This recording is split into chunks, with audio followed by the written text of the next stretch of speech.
Alright, I don't know if you guys remember the stream PCs that I bought, and no power supplies for any of them.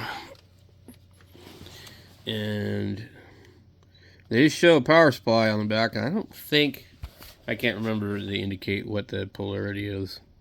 19.5 volts DC, 2.31 amp, with the dash line under the solid line. I cannot remember what that actually means.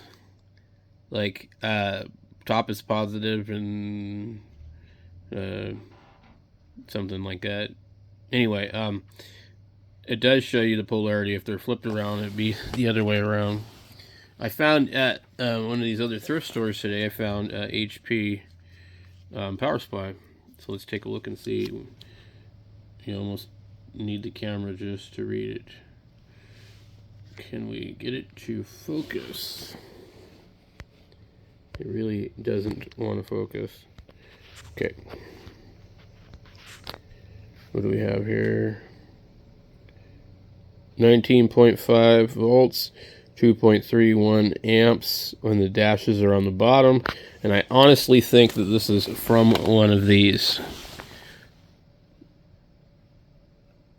2.31.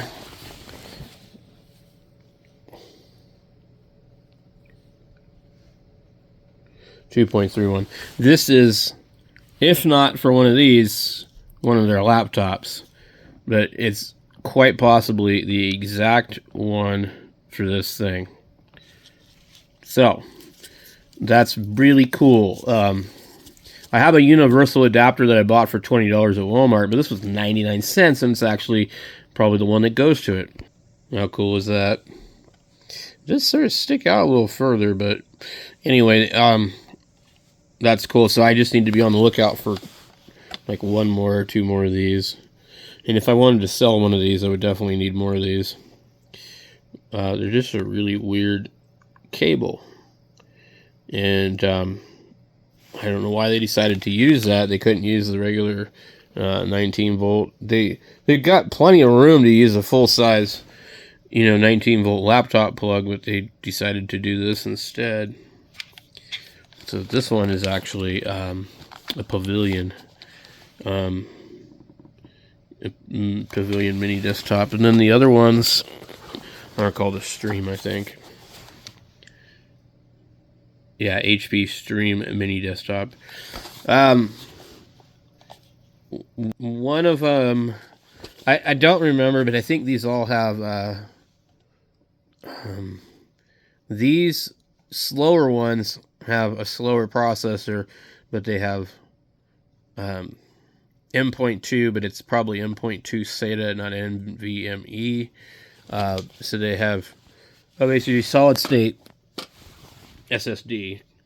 And then this one here has a better processor and more RAM and a mechanical hard drive. But as I recall, when I opened it up, it had extra RAM, 2 hard drives, and one of them was a solid state, and one of them was a mechanical.